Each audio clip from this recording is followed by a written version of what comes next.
안녕하십니까. 30대 내 집 진짜의 홍영입니다. 자, 이번 시간은 골조를 할 예정입니다. 자, 지난 시간에 기초를 다 마쳤잖아요. 양생이 잘 되고 해서 이제 저희는 골조를 올라갈 겁니다.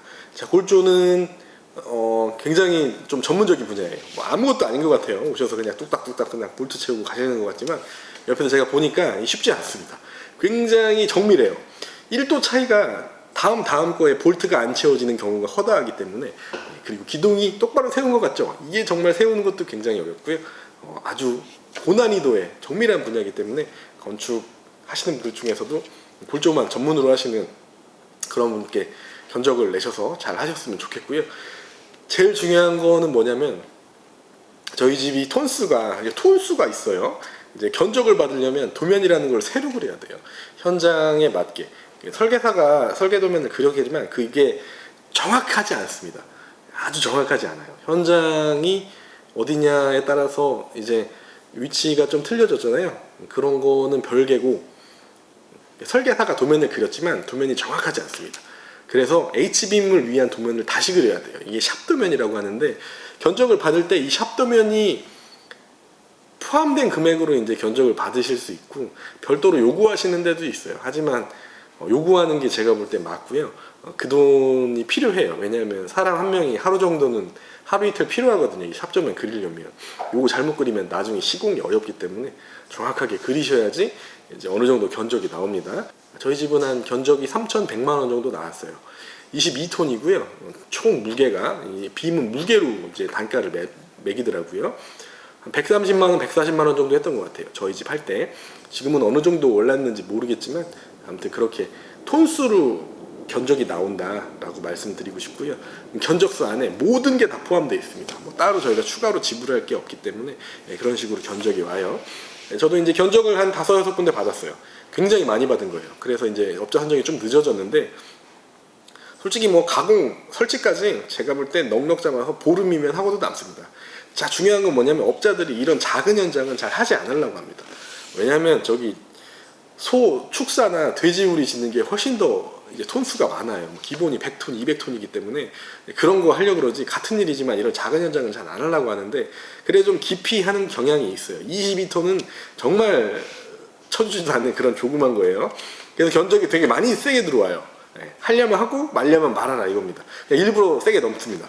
뭐 3천만 원이었잖아요. 저희 집이 3,500, 저희 집 4,400만 원까지도 견적이 들어왔었어요. 그래서 물론 잘못하면 할 수도 있겠지만 저는 좀 더 많이 알아봐가지고 가장 저렴하게 3,100만 원에 끝내고요. 요거 받으실 때 너무 화내지 마세요. 그분의 능력이 그거밖에 안 되는 걸 수도 있어요. 저도 지인한테 받은 적도 있는데 굉장히 딴 데보다 비싸게 들어왔더라고요. 그럼 저한테 바가지 씌우려는 게 아니라 그분의 능력의 한계가 그거밖에 없는 거라서 저희한테 싸게 주고도 그거밖에 안 되는 거라서요. 그냥 그거는 좀 감안해 주셨으면 좋겠어요. 모든 견적이 다 똑같습니다. 항상 내가 아는 사람이라고 싸게 되는 게 아니에요. 그분의 능력에 한계치가 있는 거예요. 그 한계치를 벗어나면서까지 저한테 싸게 줄 필요는 없잖아요. 그래서 그냥 저희가 선택을 안 하면 되는 거고, 그분도 뭐 서운하겠지만 어쩔 수 없는 겁니다. 본인이 한계가 있어서. 자, 그렇게 H빔을 설치를 했고요. 저희 집은 한 4일 정도 걸린 것 같아요. 날짜로는 한 6일 정도 걸렸는데, 뭐 바람 불고 뭐 해가지고 오전밖에 일 못할 때도 있고 오후밖에 일 못할 때도 있었어요. 총 계산하면은 바닥 평수 36평, 총 톤수 22톤짜리, 층고 6m, 2층, 1층 4m, 11m짜리 집에 이제 골조를 올리는데 한 4일 정도 걸렸다고 생각하시면 됩니다. 자, 골조 형태가 판넬로 붙일 때는 두 가지 정도가 있는데, 일반 철골조하고 경량 철골조가 있는데, 경량 철골조는 이제 각관으로 된 게 이제 경량 철골조예요. 요거는 빔보다 훨씬 더 싸요. 왜냐면 빔은 이제 무겁잖아요. 무조건 철은 무게로 계산돼요. 근데 이제 각관은 빔보다 훨씬 더 가볍죠. 그래서 자재비가 엄청 조금 들어갑니다. 그래서 그렇게 많은 비용이 발생하진 않는데, 제가 정말 이 빔으로 집을 짓고 나서 느낀 점인데, 만약에 제가 1층 주택을 다시 짓는다면 저는 빔으로 다시 질 거예요. 물론 지금 저희 집은 2층이고 상가 건물이니까 이런 다중이용 시설의 이제 규정에 맞춰서 빔이 너무 두꺼운 형태가 들어가는데, 30평 이하를 짓게 되면은 이 빔의 규격이 없어요. 각관으로 올리든 빔으로 올리든 아무도 뭐라고 하지 않거든요. 그래서 빔을 좀 더 작은 걸로, 뭐 한 150에 150 정도만 해도 엄청 큰 거거든요. 100에 100짜리 빔이 있는지 제가 모르겠는데 한 150에 150 정도의 빔으로 집을 골조를 올리겠어요. 저는. 왜냐하면 그 각관보다 조금 단가는 비싸겠죠. 하지만 시간이 너무 많이 단축되고요. 좀 더 튼튼해요. 각관보다 훨씬 더 제가 볼 땐 튼튼한 것 같습니다. 이거를 제가 알기로는 빔이랑 각관이랑 틀린 거는 빔은 전부 다 용접이고요. 각관은 다 볼팅이란 말이에요. 이 맞붙이는 부분이 용접되어 있는 곳은 있습니다. 하지만은 다 볼트로 체결하게 돼 있어요. 이게 지진에 훨씬 더 강력합니다. 볼팅돼 있는 게. 볼팅이 있는 부분에서 이제 지진이 다 감쇄되는 거기 때문에 물론 뭐 지진 나면 다 위험하겠지만 저라면 제가 1층 단독주택을 다시 짓는다면 저는 H빔으로 골조를 올리겠어요. 이게 인부들과의 트러블도 문제가 있습니다. 공사 기간이 길어지고 뭔가 인부들의 믿음이 생기지 않으면 H빔이 훨씬 더 좋아요. 왜냐면 그들과 부딪히는 시간이 굉장히 짧거든요. 30평 기준으로 H빔으로 올리시면 제가 볼 때 시공시간 이틀이면 남습니다. 그냥 오셔가지고 뚝 올리시고 말 거예요. 크레인도 굉장히 작은 것만 부르시면 되고요. 요거는 한번 생각해 보세요. 조그만 집이어도 빔으로 지실 걸 한번 생각해 보세요. 아무튼 저는 그렇게 해서 H빔을 시작을 했고 그렇게 골조를 올리게 됐습니다. 자, 저희 집이 어떤 방식으로 이제 빔 공사를 했는지 사진을 보면서 설명을 드릴게요. 자, 첫 번째 사진에 보면은 이제 저는 대구에서 했거든요. 대구에서 밤에 H빔을 싣고 아침에 저희 집 아산까지 도착을 했습니다. 저기 한 대에 이렇게 두 대가 왔어요. 여기 뾰족하게 이제 지붕이겠죠. 이 두 대가 저희 집에 도착을 했고요. 하도를 칠해가지고 이렇게 일반적인 H빔 색깔로 왔습니다. 도착해서 저 놀란 거는 빔이 너무 커가지고 깜짝 놀랐습니다. 이제 제가 이거 뭐 직접적으로 딱 만지면서 본 적이 없으니까 빔의 두께와 보의 두께가 엄청나게 튼튼하더라고요. 뭐 지진으로 집이 무너져서 죽진 않겠구나 뭐 이런 생각을 했고요. 이렇게 바닥에 다 깔아 놓으세요. 깔아 놓으셨는데 잘 보시면 숫자 써 있죠. 이게 이제 올라갈 번호입니다. 반장님 이제 골조 반장님께서 해 놓으신 거고요. 다 홀도 가공해서 놔져 있고 홀 위치도 아주 정확하게 가공 공장에서 가공해서 가져오게 돼 있어요. 자, 이렇게 번호가 다 매겨져 있습니다. 자, 이렇게 엄청난 뿔따구들이 막 붙어 있죠. 이런 걸로 다 체결해 가지고 여기다가 볼트를 채워서 시공을 할 거고요.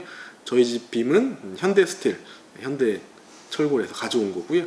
이렇게 다 써 있어요. 우리나라든 수입이든 빔에 이렇게 양각으로 다 튀어나게 써 있으니까 걱정하지 않으셔도 됩니다. 요거 제가 볼 때 싸구려 비품 구하는 게 더 어렵지 않을까 싶어요. 자, 그렇게 이제 아침에 모이셔가지고 네 분이서 커피 한 잔 먹고 담배 한 대 피고 일을 시작하시더라고요. 자, 어마어마한 양이에요. 내려놓고 보니까 더 많더라고요. 위에 있을 땐 별로 많지 않았는데 저희 14톤 크레인을 불렀고요. 크레인 기사님께서 이제 조종을 해주시고 뭐 별로 위험한 건 없는데 그래도 바람 불면 위험하니까 조심해서 일하시면 되고요. 자, 첫 번째 기둥이 올라갑니다. 이게 뭐 끊어질 일은 없겠지만 그래도 위험하니까요. 조심하셔야 돼요. 많은 분들이 다치시더라고요. 첫 번째 기둥이 섰어요. 자, 정확히 수직으로 섰죠. 뒤에도 하나가 지금 올라가고 있습니다. 이게 수직으로 세우는 게 쉬운 게 아닙니다. 밑에 있는 볼트가 잘못되어 있으면 수직으로 서질 않아요. 조금만 틀어줘도 이 사진에 지금 좌우 기둥 사이에 보가 하나 더 들어가 있는데 저 보가 볼트가 잘 안 채워지니까요. 이게 굉장히 중요합니다. 그렇게 해서 하나 둘셋 이제 H빔이 올라가기 시작하더라고요. 자, 이때 저는 집이 다 지어진 줄 알았어요. 이 공정이 한 10% 진행됐다고 생각하시면 됩니다. 모든 집 짓는 공정 중에 100% 중에 10% 진행되셨습니다. 10%. 자, 엄청 많이 세웠죠. 이렇게 하나 둘 차근차근 집을 세우기 시작해요. 공정이 진짜 빨라요. 지금 하루 만에 이 정도 세웠던 것 같아요. 제 기억으로는. 이렇게 해가지고 기둥을 세우고 보드 다 세우고 잘 보시면 볼트가 다 채워져 있어요. 볼트는 알아서 사오십니다. 저희가 사다 드리는 거 아니에요. 볼트도 엄청 무겁고 되게 비싸 보이더라고요. 이렇게 기둥을 세우고 자, 이것도 다음날 위에 올라가서 지붕까지 다 세우고 마무리되는 과정을 보고 계십니다. 자, 저 고소차를 갖다가 놓고서 이렇게 위에 꼭대기까지 올라갔다 내려갔다 하시면서 기둥을 세우시고요. 이렇게 저기 뒤에 보시면 X반도 있죠. 천장에 뚜껑에 채워져 있는 X반도. 저희 현죽설계사께서 굉장히 오버하셔서 모든 공간에 X반도를 다 채우셨어요. 뭐 집은 굉장히 튼튼하게 됐는데 집의 단가는 많이 올라갔죠. 이렇게 많이 채우는 경우를 많이 본 적이 없으시다고 하더라고요. 자, 그렇게 이렇게 올라갔고요. 지금 뭔가 새로운 게 붙었죠? 네, 저게 이제 엔드 플레이트입니다. 이때 나중에 설명해 드릴게요. 자, 여기 다 올라가면은 기둥 밑에다가 이렇게 요거를 콘크리트를 부어줘야 돼요. 이 기둥이 바닥에서 이 바닥에서 이 H빔이 살짝 떠 있습니다. 왜냐면 레벨을 맞추려면 모든 기둥의 높이가 똑같아야 되잖아요. 근데 이걸 다 바닥에 붙여버리면 기둥이 안 맞아요. 그래서 밑에다가 와샤를 끼우면서 아니면 볼트를 하나씩 둘씩 채우면서 이 높이를 맞추게 돼 있어요. 그래서 높이를 맞추면 바닥이 공중에 뜨게 되거든요. 그러면 이렇게 몰타를 부어가지고 이 기초와 이게 붙게 베이스 플레이트가 완전히 잠기도록 그렇게 만들어 주시더라고요. 저희는 GP600짜리 무수축 몰타를 타설했습니다. 요 거푸집 있죠? 조그만 거푸집. 요거는 다 만들어 오셨더라고요. 요거 쓰는 원래 하는 거예요. 요거 안 해주시면 안 돼요. 꼭 체크하시고요. 이렇게 엔드 플레이트를 또 만들었죠. 자, 이게 엔드 플레이트입니다. 엔드 끝에 판. 2층에 지금 2층 바닥이 비어 있는데 여기에 데크 플레이트를 깔을 건데 여기 위에도 이제 공구리를 쳐야 되거든요. 그럼 공구리가 깊이가 20cm예요. 200개의 공구리를 쳐야 되는데 그 공구리 거푸집이 이제 엔드 플레이트라고 생각하시면 됩니다. 여기 잘 보시면은 바깥으로 튀어나와 있어요. 그죠? 여기만 다른 오른쪽 끄트머리 여기는 딱 벽에 붙었는데 여기는 밖으로 튀어나와 있잖아요. 이게 왜 그러냐? 이 붙어 있는 데는 나중에 판넬이 다 붙어가지고 저 지붕 꼭대기까지 올라갈 거고요. 이 툭 튀어나온 부분은 150mm만큼 바깥으로 돌출시켰거든요. 그러면은 여기 판넬이 이 빔에 붙어서 올라가서 요 밑에 딱 걸리게 됩니다. 여기 없으면은 판넬 위로 스티로폼이 걸리는 거고요. 여기 있으면은 판넬이 요 위에 딱 걸리는 거예요. 그래서 콘크리트를 부었을 때 판넬까지 가려지게 만들려고 이렇게 일부러 바깥으로 돌출해서 이제 엔드 플레이트를 만들어서 붙였어요. 나중에 판넬 붙이실 때 보시면은 깔끔하게 딱 맞게 들어가는 걸 보실 수 있을 거예요. 이렇게 쫙 엔드 플레이트까지 붙었습니다. 굉장히 작업 속도가 빨라요. 금방금방 하더라고요. 자, 이렇게 해서 골조가 거의 다 올라갔고요. 지금 바닥만 없죠? 2층 바닥. 2층 바닥을 주문해서 이거 뭐 따로 팔아요. 2층 바닥에 종류가 되게 많습니다. 철근이 붙어 있는 것도 있어요. 아재 일체형으로. 네, 그런 거 쓰셔도 되고 그냥 일반적인 데크 플레이트 쓰셔도 되고 저희 집도 이제 일반적인 데크 플레이트를 썼습니다. 그래서 이렇게 기둥 위에다가 데크 플레이트 바닥을 깔게 되었습니다. 여기 이제 볼록볼록 하거든요. 여기 철근을 넣어가지고 나중에 콘크리트를 부을 거예요. 자, 중요한 거는 여기에 요 스터드, 요걸 스터드라고 하는데 툭툭툭툭 튀어나와 있죠. 요거 안 해주시는 업자도 가끔 있으시더라고요. 요거 꼭 하셔야 됩니다.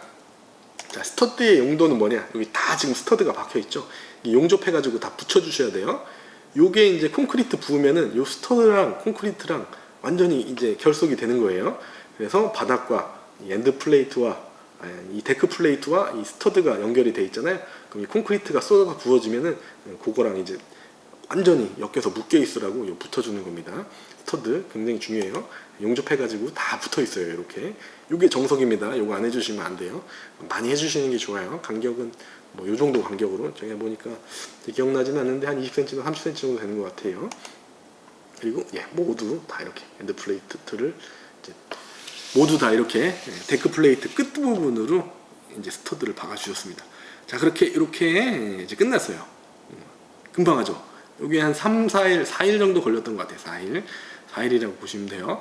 요게 끝난 다음에 이제 골조는 H빔이 이렇게 끝났지만 여기에 추가적으로 다음 공정으로 저희가 직접 해야 될 게 있습니다.